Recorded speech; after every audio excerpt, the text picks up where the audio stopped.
Hey there, everyone. Welcome to Players Bio, the ultimate destination for all things sports. I'm your host, Pranay Podel, and today we have an absolutely exciting treat lined up for you. Ladies and gentlemen, it is my absolute pleasure to introduce the head coach at Polo Tennis and Fitness Club, Paloma Cortina. Paloma, it is an absolute honor to have you here.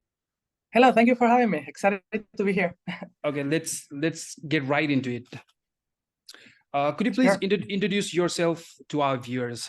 Tell us a little bit about your background and your journey in the world of sports. So my name is Paloma Cortina. I was born and raised in Spain, and then I moved to the US, where I currently reside in 2011. It's been a second. I came to play college tennis. I play for Georgia Winnet College, where we actually won the NIA national championship. Oh, really? Then I got my master's in school in Zurich, where I was also the assistant coach. And then I started playing padel. Well, I started playing padel when I was 17 in Spain, but then for a couple of years, but because I moved to the US, I didn't play for a long time. And then I ended up in Houston for a tennis job, and then they had padel there in about 2017. So then that's when I started playing again. And then I went to Spain for a whole year, and I played like every day.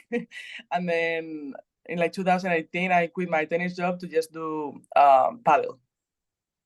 Okay. And I've been playing padel professionally. Yeah. Okay. What year did you actually move to the US, or were you born in the US? You were not born in. You were born in Spain, No, right? I was born in Spain. Yeah, I moved here in 2011 because of a tennis scholarship.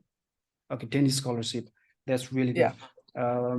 So, how did you become involved with this current club that you are working? So I was working in Houston in a padel club, the Grand Sports Club.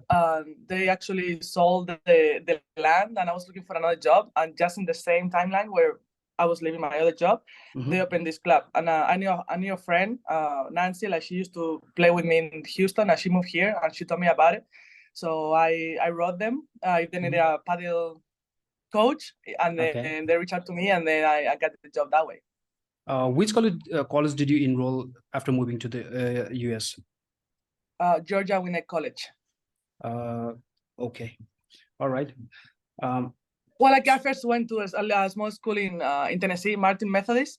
I played there for a year and a half, and then I transferred to Georgia Winnet, where I graduated with my international business degree.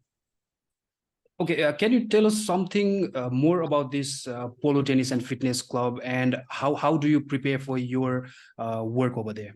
Like, what is your job description basically? So I'm the Padel and Pickleball director at the club. So I run everything that has to do with Padel and Pickle, like tournaments, leagues, clinics, just putting people together to play matches. And then I also help with tennis. I'm also a tennis coach. Played tennis my whole life, so I also help with tennis when they need me. I coach adults, high performance kids, a little bit of everything. Okay. Any notable names that have come out of your tennis academy? Our tennis academy is really good. Like, we have a lot of kids that are going to like D1 colleges, like high level, like A&M, Texas. So yeah, I mean, they're doing a great job. They're just juniors. Let me say the name. I forgot. I will have a Karina. Like, they're like, every year they send at least like 10 kids to D1. So basically, you focus more on junior athletes. Well, like, I help when they need me. Like, I'm more focused on padel and pickle. But whenever they need coaches for tennis, either it might be high performance, it might be junior development, it might be women's, like adults, women's. I cannot like fill in when they need me. But my main focus is padel, mainly padel. Yeah. So your forte is paddle, right? Yeah. Okay, beyond physical training, how does the club create a sense of community and social connection among its members?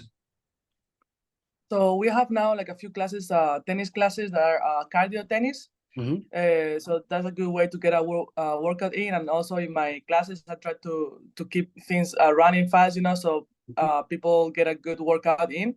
I use like some cones, some ladders, so in between ball and ball, they're like doing something. So yeah, we actually have a few cases, like people that they used to be like very overweight, and when they discovered padel, they started playing like every day, and they actually get in a pretty good shape. So go padel. That's interesting. Can you share any instances where clubs environment and has positively impacted individuals' lives beyond just fitness? Yeah, I mean, kind of like what I said just now, and then I'm on fitness. I mean, I have a group on Wednesdays, Wednesday night. I just had them yesterday.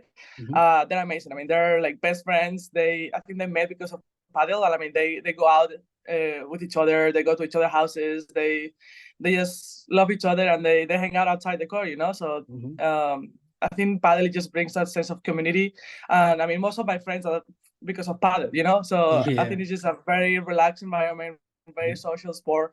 It just makes people get together. Okay, let's just, it's getting kind of boring, so let's just go on to something interesting. Aside from paddle, which sports do you like the most, and which sports do you watch the most? I mean, I watch paddle the most. Aside from paddle. Yeah, and then I mean, I like to watch basketball as well. I think volleyball is very interesting to watch.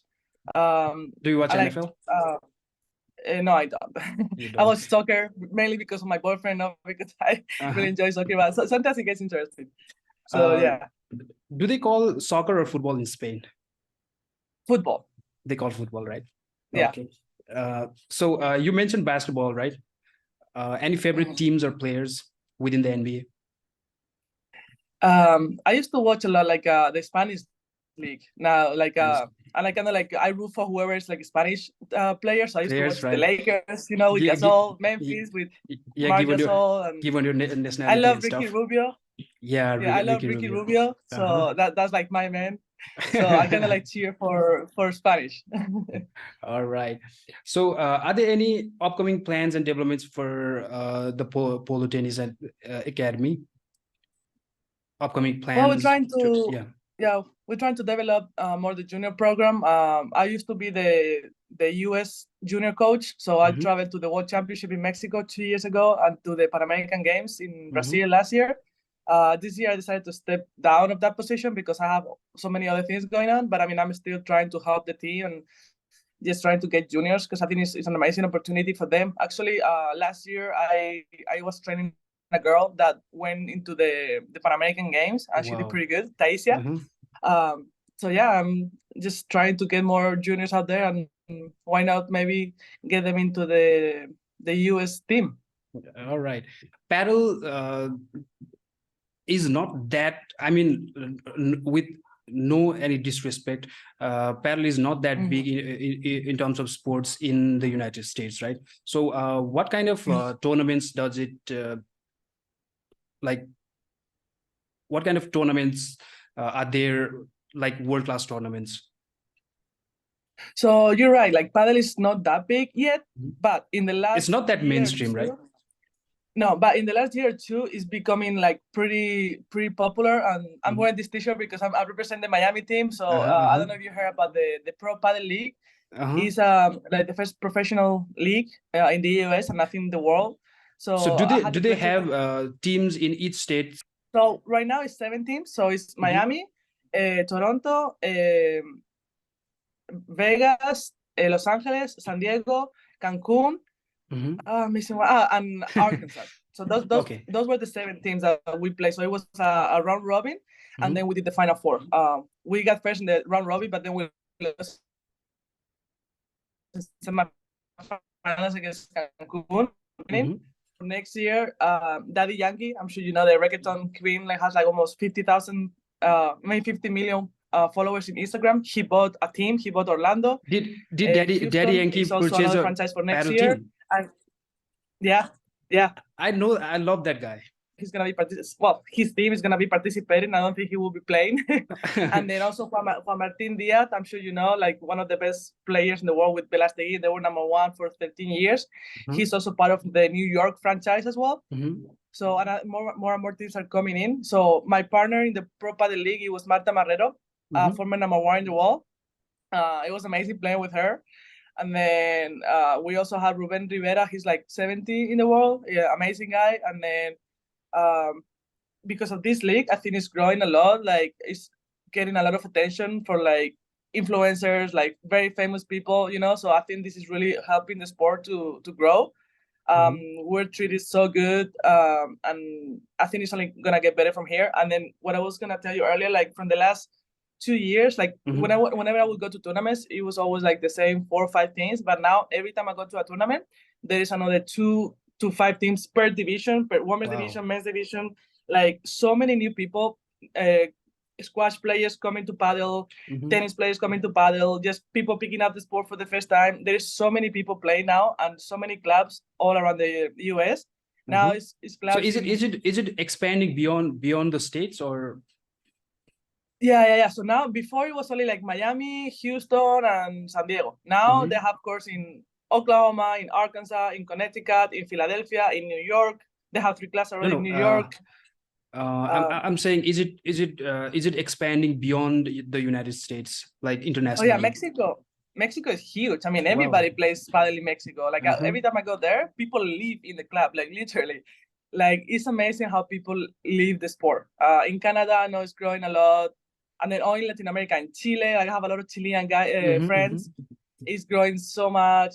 In Argentina, of course, that's like crazy. In all the countries, Puerto Rico, I know they have clubs in Costa Rica, in everywhere. Like it's booming. So it's exciting. All right. Venezuela too, everywhere. Yeah, Venezuela. They got a lot of baseball players in Venezuela, don't they? Yeah. Do you watch baseball? A little bit, but it's not my favorite sport. Okay. So let's jump on to the next question. For individuals interested in pursuing a career in sports management or like paddle and stuff, what advice would you give based on your own experiences? To make it fun, like paddle is a fun sport. Everybody can play. You don't need to be super skillful to have a good time. Obviously, if you want to be good, you need some skills. But just keeping it fun, keeping it social, like making sure you can deliver some food or drinks to the players after, because it's just very social environment. So you need to make it social and fun, and just like get a sense of community. That would be my advice. To be frank, I'm new to these sports. I don't really know much about this. Can you walk me through how it actually works? Like, what are the basic rules to play paddle? So first, the racket is smaller. I should have bring one here. Have it. I think I've seen one, but I don't exactly know the rules. So I think so it's kind of like it's kind of like racquetball and tennis combined. So what that means is like 2 sides of the court, and then there's walls around you. So the ball has to always bounce before it hits the wall. Like if you hit the wall straight, it's out. But if it bounces and hit the wall, then you can hit it back after, kind of like in racquetball. So, but then you can also volley. So like you serve, the serve is underhand. So like in tennis, the service is very hard to learn, especially as an adult. Yeah. But then paddle, you just let it bounce and hit it. So that makes it like very easy to start the point. And then it has to land on the other side of the court, like diagonally. And then if it bounces and it hit the cage, it's out. But if it bounces and it hit the glass, it's good. And then the cage, it's always good to hit the cage outside the serve. Like in the serve is out, but then during the point is good. And then you can also go against the wall to go to the other side. So you can do like a lot of different things. So tentatively, how many individuals have you trained with this paddle? Oof. A lot, probably thousands by now. Yeah, I've been teaching for about 5 years, so a lot of people. Yeah. Okay. As someone deeply involved in sports management, could you share a personal story or experience that highlights that profound impact sports have had on your life? On my life? Yeah. Well, like I mean, without paddle or tennis, I will have to be doing an office job or something boring. I mean, I pretty much worked my whole life coaching. I mean, I did do some office work, but I mean, honestly, I was very bored. So I just love being out there, like talking to people, like teaching people, and I think I'm good at it. So I mean, I enjoy it. So, and like as I said before, like most of my friends are because of tennis or paddle, and I think it's just like a healthy environment. So basically, your life just revolves around this paddle sports, right? Pretty much, yeah. Because I mean, All right. I coach paddle. That's like my full-time job, but also I play like kind of professionally around the US. So yeah, it's a lot of paddle involved in my life. You don't practice it professionally currently, do you? Well, it's hard. I mean, I'm like top 3, 4 in the country since like the last 2, 3 years. Wow. And I mean, I try to train like with my partner, Nancy Dingwall. Like we train with each other all the time. There is not that many people yet. But I mean, I try to stay in shape, to train, because I'm still playing and I want to get better. And especially with this Pro Padel League coming up, like I think it's gonna be huge for the sport. So yeah, working on it. Not like professionally, like if I was in Spain, but to be in the US, yeah. Okay, that's good to know. So the world of sports and fitness is dynamic and ever changing. Could you discuss significant challenges you faced in adopting the club's programs to evolving trends and needs? Well, the challenge with the challenge with paddle is like not a lot of people know about it, so you have to explain it. So a lot of time when I try to explain it, like I just did to you, like I just show a video to people because it's easier to see, and then once they're watching the point, then you start telling them the rules. So that's the main challenge with paddle. Like people don't really know about it. At least you're Spanish or Mexican or you've been around it. Yeah. Okay. The junior program emphasize the well-being of each students. How do you encourage parental involvement and support in ensuring the success and development of the young athletes? Well, that's always tricky. Like you want the parents involved, but you don't want the parents too involved because it's not that mainstream. Many of the parents, like, they don't really know what paddle is, right? Exactly. Their children might be interested in the sports, seeing it in television and some other platforms, but their parents are not familiar with what kind of sports it is. So how do you like encourage those parents? So the main thing I tell them, like, because paddle is not that popular in the US, like their kids can actually be part of the US team. Like if they're good at it, there is not that much competition, so they can actually make it to the junior team. And I mean, for a kid to go travel around the world, meeting people from all the countries, I think it's an amazing experience. So that's kind of like the selling point. And then if it's just recreational, like I mean, the same way they play tennis recreationally, like once a week, they can play paddle, and still like learn new skills. And I mean, at the end of the day, everybody needs eye-hand coordination. Like even if you're not gonna train to be a pro or anything, you still need to be in shape. You need to like strengthen your muscles. You need to have eye-hand coordination. Like if they throw you the keys to catch them, like you have to be able to catch the keys if somebody throw you something, right? So like a lot of these kids these days, this might be a little bit controversial, but like they're like always on their phones, so like I feel like a lot of they don't really go out and have fun with the physical sports like they used to. They are supposed to, right? Yeah, like we used to. So like I feel like these days, like it's so important that they do a sport because they don't really do that on their own. So, and it's fun. I mean, it's like at the end of the day, it's a fun sport. And like, it's always 2 versus 2. So it's also like a great, like I have a lot of families that they play with their kids, So I think it's a great sport to play with family and friends. So, yeah. I should really try that. Yeah, you should, man. Where you live? I'm sorry, I didn't get that. Where do you live? I live in Nepal. Is there paddle there? Not really. We don't have. Well, maybe you do your own club. Yeah, maybe I can do that because I run. Well, Cristiano Ronaldo, like he's doing a bunch of clubs in Arabia or whatever he is. Yeah. Do you really know where Nepal is? You don't. Yeah. You know. You've never been here. No, never. Okay, maybe I should start my own club with paddle. Yeah, maybe you should. Okay, beyond physical fitness, sports often teaches us valuable life skills, right? From your perspective, what are some of the key life lessons that individuals can learn through their participation in various programs offered by Polo tennis? Well, like playing paddle, like any other sport, you have to fight against adversity, right? Yeah, like you're not always gonna be winning. So that's gonna happen in life too. Things are not gonna go the way you want them to go. No. So you can either just quit, right? Be a or you quitter. actually try to find a way and find a solution. And then even if you don't find a solution, you have to, everybody loses, right? You have to learn how to lose, because a lot of people are not very good with losing, right? I'm not good at losing. I mean, who likes to lose? But you have to accept sometimes the other team you have plays to better than accept you. failures before you can finally become successful. Exactly. And at the same way, you have to try to find solutions so that you don't fail, right? Yeah. So I think that's like the thing you learn the most about the sport. And also, like, I mean, in polo, we have a lot of like competitive and not so competitive leagues, and like it's social, but at the same time, everybody wants to win, so it gets competitive. But then at the end of the match, everybody's friends again, you know. So that's the main thing. Okay, we're nearing the end of our interview.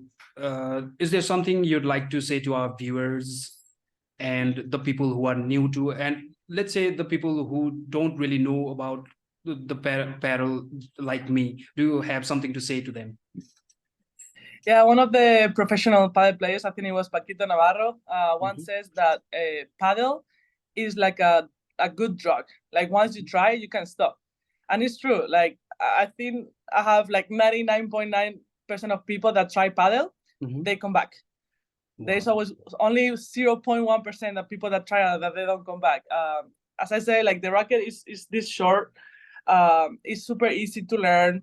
Hard to master, but it's super easy to learn. It's just very entertaining, very social.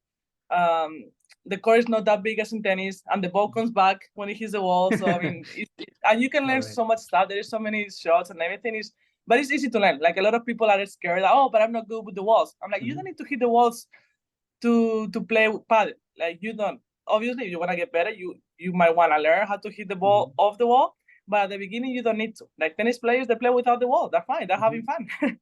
Of course, they wanna get better. They have to learn how to hit it with the wall. But every level can play. Doesn't matter your background. If you're like tall, short, like doesn't matter. Everybody has fun on the court. So just go ahead and try it before you make up your mind if you like it or not. Just try it before you judge it, right? Yeah, just try it. So off the record, do you live in Miami? No, I live in Austin. But You I'm live in doing Austin? this because I was drafted. So like for this Pro Padel League, we were drafted. So I was drafted on the first round by Team Miami. That's why I'm representing. Oh wow!